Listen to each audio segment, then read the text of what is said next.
Hello, thank you so much for coming back to my channel. My name is Mac Guerrero, and if you are new here, thank you for joining us.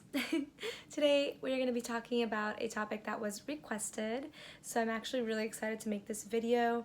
There were also some things from my last couple videos that I wanted to remedy, that I kind of saw myself doing, that I wanted to kind of experiment with in the sense of not doing them this time and seeing if I enjoy watching myself a little bit more. I am a performer at heart, so I'm always going to be watching my own videos to the degree of analyzing them and making sure that I can make them better for you guys. So if you have any suggestions, any things that you notice, just let me know. I would love the feedback.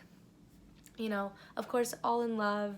If it's just nasty and really mean, then I'm probably not going to read it or consider it. But yeah, anyways, before I get into this whole topic of the particular suits of the tarot deck, I'm going to remind you that you can follow me on social media at Mac Guerrero. I've got a TikTok, an Instagram, and a Facebook.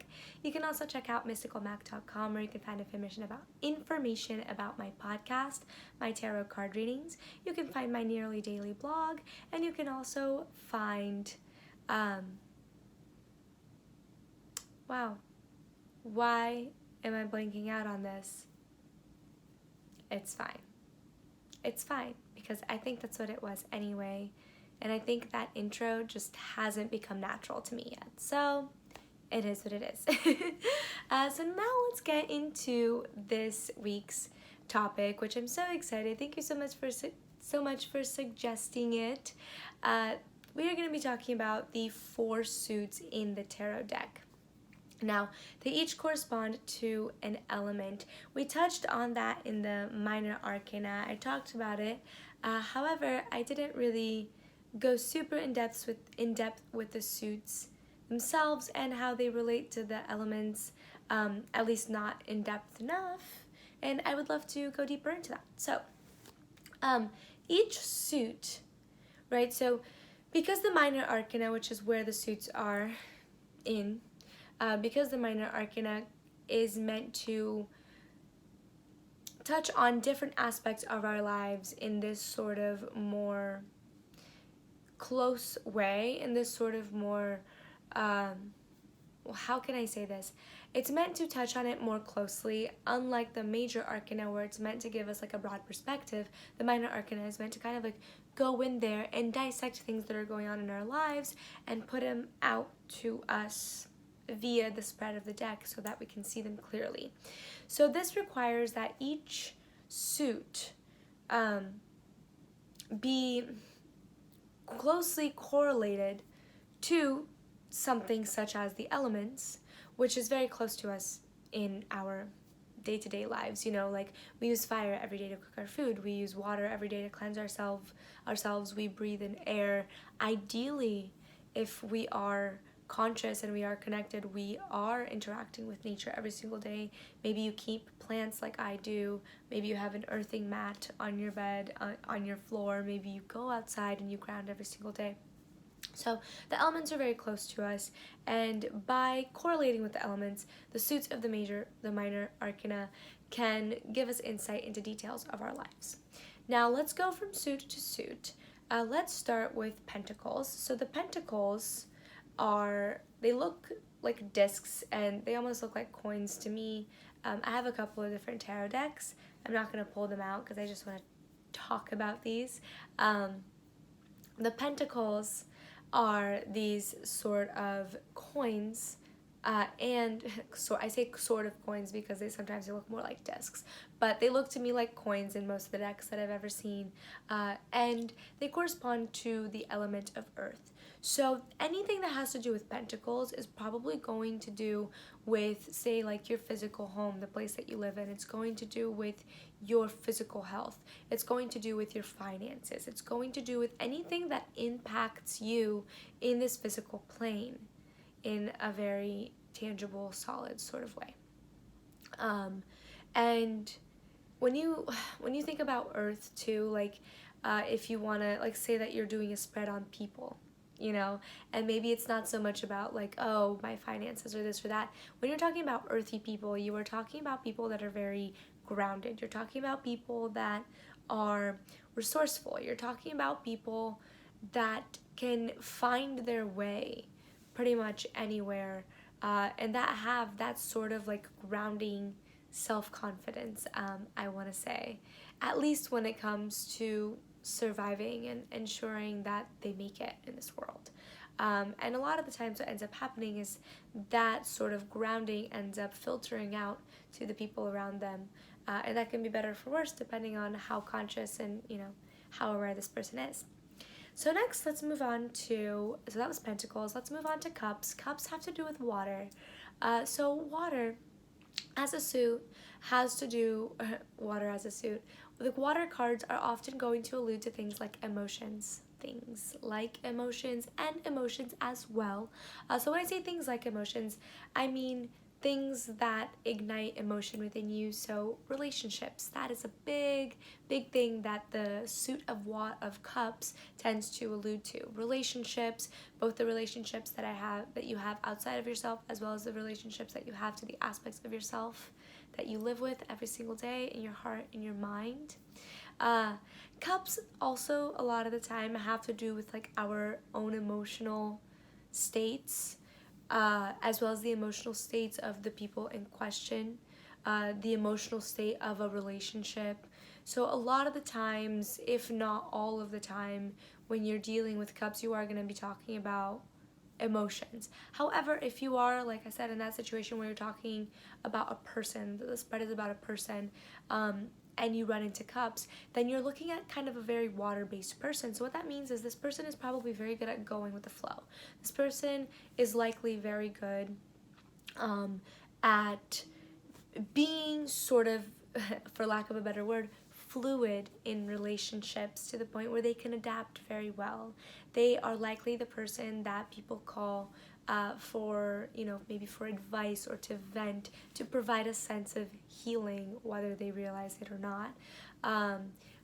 Water people, on the other hand, though, sometimes can be kind of pushovers. They can be too malleable. They can go with the flow too much to the sense of not asserting their own boundaries. So there's that, just like earth people sometimes can be far too rigid, So that is cups. Let's move on to wands.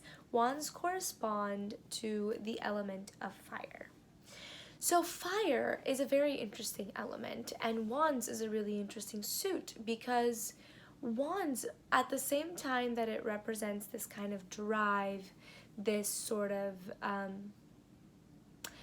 drive is a good way to put it, this idea of vocation, this idea of inspiration, these ideas, like when I think about fire and when I think about the suit of fire, especially as I was learning tarot, I was thinking of wands almost as matches, or like as kindling, or like as logs on a fire.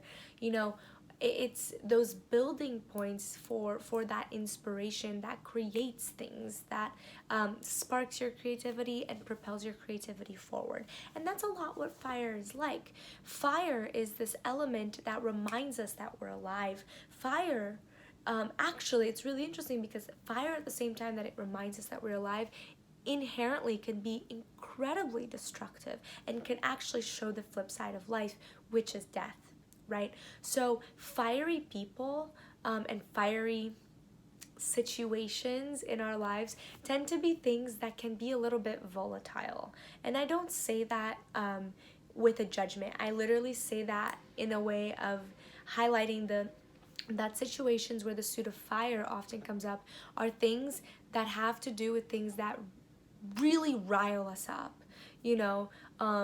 Oftentimes when I've encountered fire for my own spreads and my own readings, it's been things that have to do with my career, things that have to do with my artistic endeavors, things that have to do with my artistic interests, things that really rile me up, that really create a fire inside of me, or things like talking about these things to you guys and spreading this kind of information because it needs to be done. Like, that's where wands fits in for me. And what I mean by like all of that being kind of volatile is like my desire for that is always going to trump a lot of things. It's always going to be like, whoa. And depending on what happens in my life, like say God forbid I get like a really bad throat cancer or something and I can never speak again, you know, like that's going to create a very volatile shift in my life because my voice is attached to my work that I do, that is attached to that fire inside of me. So fire people, when we're not talking about situations, fire people tend to be people that have a lot of life within them. They're just life of the party, but at the same time, sometimes they can be very destructive because they don't know where to check their boundaries. Um, Unlike water people, they don't know where to check their boundaries as to not let other people in. Fire people sometimes don't know where to check their boundaries as to not bulldoze over others. So, all a perspective, we're just learning. And lastly, we're going to be talking about swords, which have to do with air. And I'm a Gemini, so I'm pretty air-based already. Swords have to do with logic, and air as a suit has to do with logic. Anytime you encounter swords in a reading, you're going to be talking about matters of the mind. You're going to be talking about mindset. You're going to be talking about mental blocks. You're going to be talking about those kinds of things. Air tends to be flighty, it tends to be quick moving, it tends to be very malleable, but at the same time, it tends to fill up space in a very efficient sort of way. And just like when you encounter swords via situations that are going to be of the mind, when you're encountering swords when it comes to people, you're talking about people that are very quick thinkers, you're talking about people that live in their minds, you're talking about people that are very logical and kind of straight shooters and all about that sort of mental game. They usually need a lot of reasoning for things, you know. I mean, I'm like this too. I'm a Gemini in a lot of ways. I'm very crossed with Cancer, but I'm also a Gemini in a lot of ways. So you're going to be talking about people that are probably talkers, you know, people that are probably charmers, like I said, quick-witted.